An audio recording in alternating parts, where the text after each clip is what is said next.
Baik kawan-kawan semuanya, selamat datang kembali di Ruang Random, masih bersama saya Yogi. Seperti biasanya di sini saya bikin video langsung aja ke hal yang mau saya bahas ya.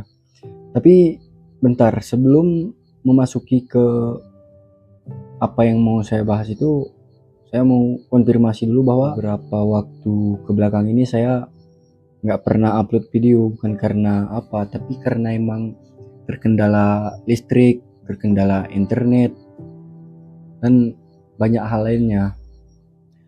Nah, di sini saya mau bahas terkait bencana banjir yang melanda beberapa daerah di Sumatera. Ada Aceh, ada Sumatera Utara, dan ada juga Sumatera Barat. Nah, kemungkinan di sini saya mau bahas lebih fokus ke banjir bandang yang ada di daerah saya, yaitu di Blangkejeren di Gayo Luas. Nah, kawan-kawan, dalam beberapa hari terakhir, daerah Aceh itu mengalami banjir bandang besar yang udah lama atau udah bertahun-tahun nggak pernah terjadi. Seingat saya terakhir terjadi bencana di Aceh itu tsunami 2004. Bukan cuma Aceh, tapi ada beberapa daerah seperti Sumatera Utara, Sumatera Barat. Air datang dengan sangat cepat, meluap dari sungai, merendam pemukiman, menutup seluruh akses. Apakah ini murni bencana alam atau ada hal lain yang perlu kita ketahui lebih dalam? Nah, sebelumnya kawan-kawan, saya mau mengucapkan turut berduka dulu terhadap korban-korban yang dilanda banjir, yang mungkin rumahnya hanyut, yang mungkin rumahnya terendam, atau mungkin ada saudara atau keluarga yang menjadi korban jiwa. Saya turut berduka cita.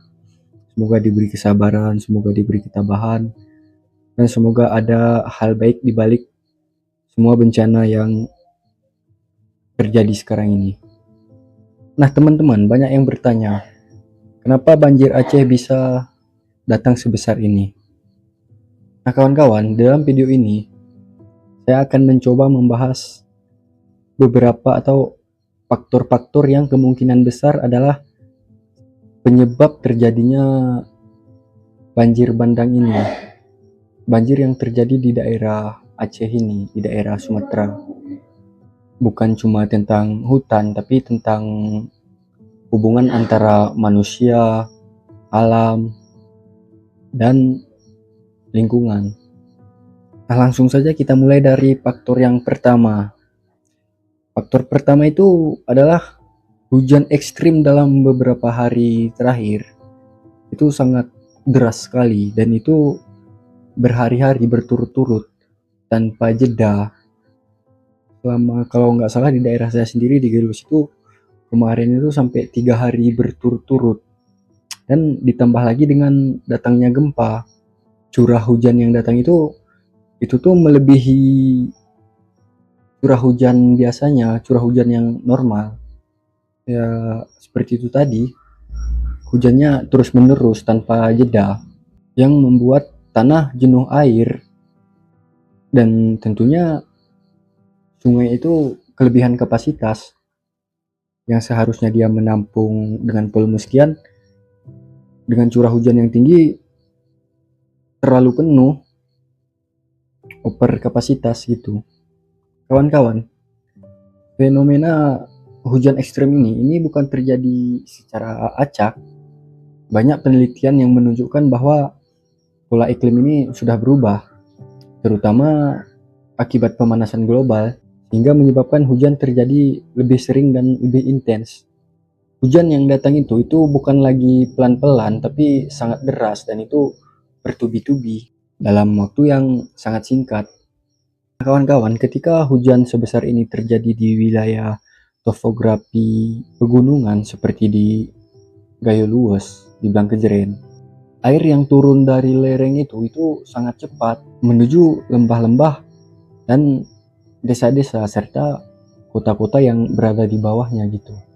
Lalu kombinasinya, sungai jadinya penuh, tanah jadinya jenuh. Jadinya aliran air yang turun dari lereng itu tak terbendung. Kemudian masuk ke faktor yang kedua, yaitu kerusakan hutan dan deforestasi. Kawan-kawan, Aceh itu dulunya memiliki kawasan hutan yang sangat luas, dan hutan-hutan ini bukan hanya sebagai tempat untuk satwa liar, tapi juga sistem alami yang menahan air hujan. Tanah hutan itu kaya akan serat, kawan-kawan. Tanah hutan itu menyerap air itu seperti spons raksasa gitu. Tapi dalam beberapa waktu terakhir, dalam beberapa tahun terakhir, banyak kawasan yang mengalami pembukaan lahan untuk perkebunan lah, untuk industri lah, untuk jalan baru lah, bahkan untuk tambang gitu.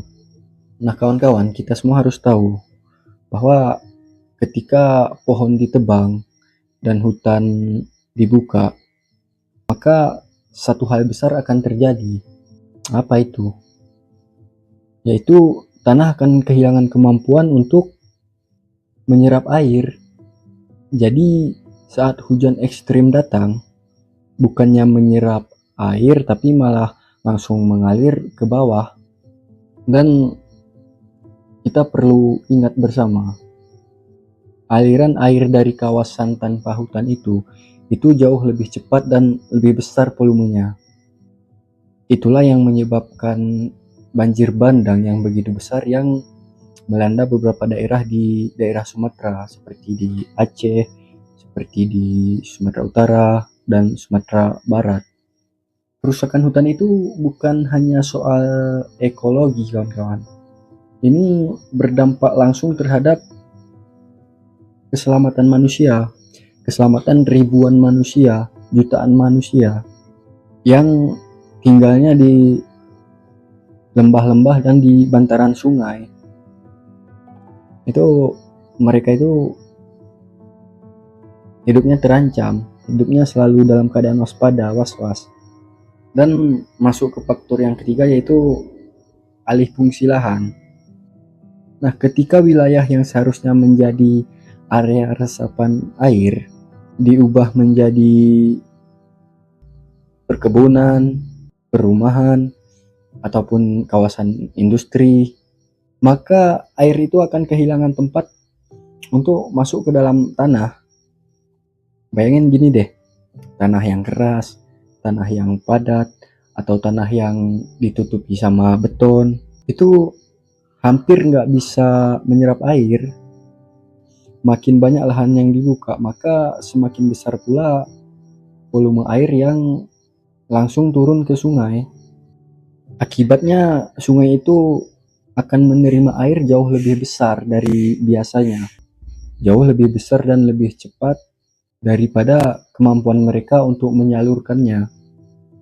Lahan yang dulunya bernapas kini tertutup, dan ketika sistem alami kehilangan kemampuan untuk menyerap air, maka seluruh beban itu dilempar ke sungai, yang jelas tidak didesain untuk menerima volume air sebesar itu.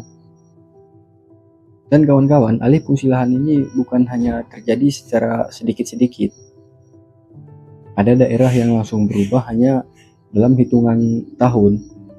Kombinasi hutan gundul, ditambah lahan perkebunan, ditambah permukaan keras, itu sama dengan banjir yang akan datang jauh lebih besar daripada biasanya. Jauh lebih besar daripada seharusnya. Yang seharusnya kalaupun harus banjir itu secara dengan skala yang kecil, tapi ini malah melebihi seharusnya, malah menelan korban, mengorbankan rumah-rumah warga. Itu sih.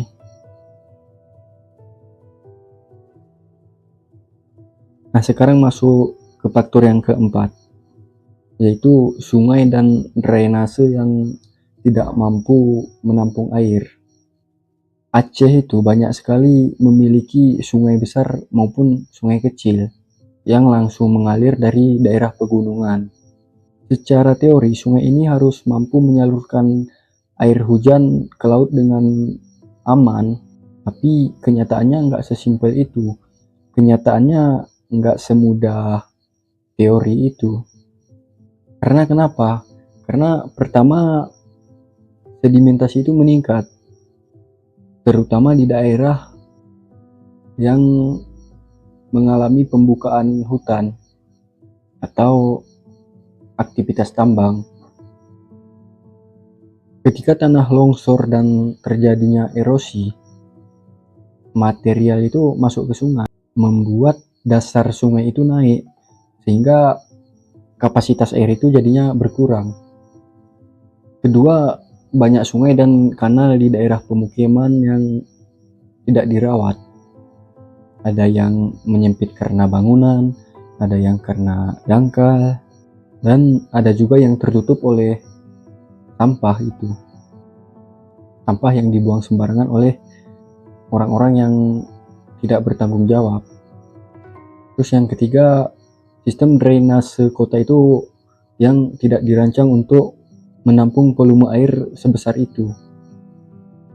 Ketika air yang datang dari daerah pegunungan sebesar itu, drainase kota itu langsung kalah. Terus hasilnya apa? Hasilnya air akan cepat sekali meluap ke jalan, ke pemukiman, dan juga ke fasilitas-fasilitas umum gitu. Nah kawan-kawan, dari keempat faktor ini, yaitu hujan ekstrim, kerusakan hutan, alih fungsi lahan, terus sungai yang tidak mampu menampung air, semua bertemu di dalam waktu yang sama, di dalam waktu yang bersamaan.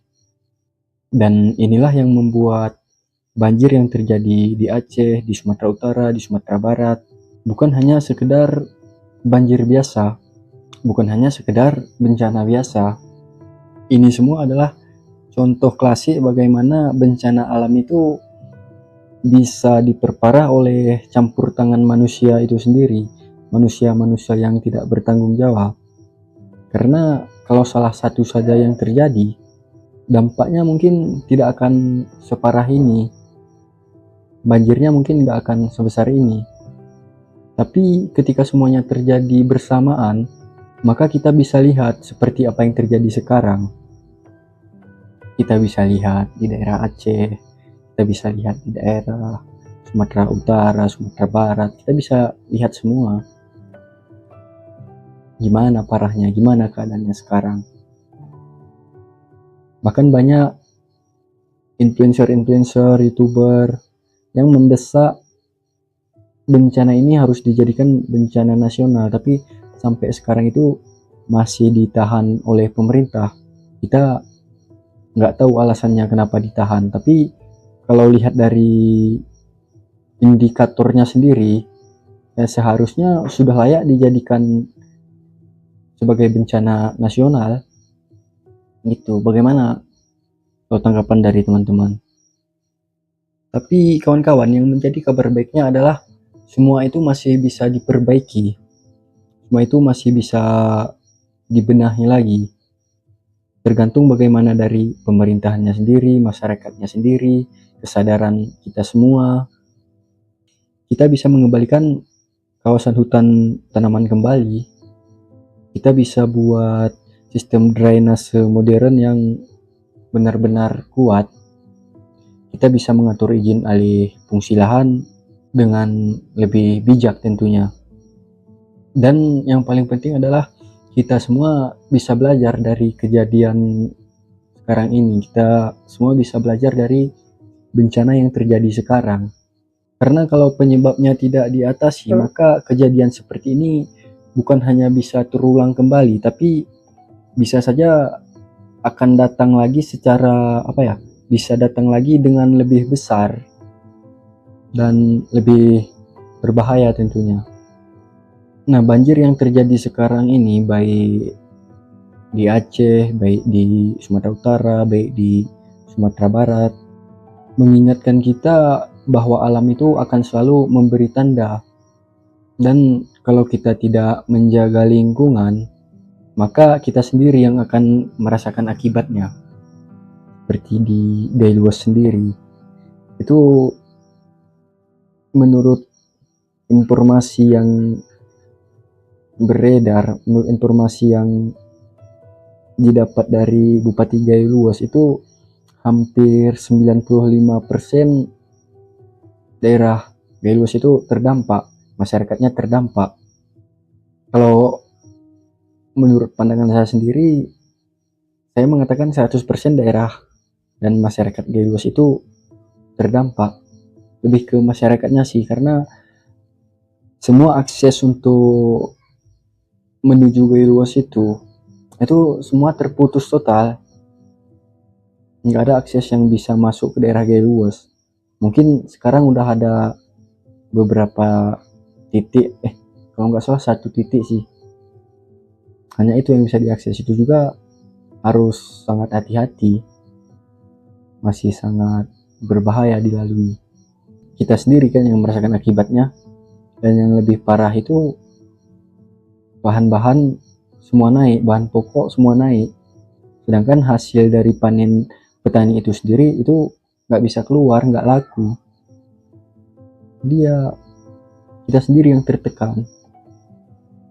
Baik kawan-kawan semuanya, mungkin cukup sampai di sini dulu.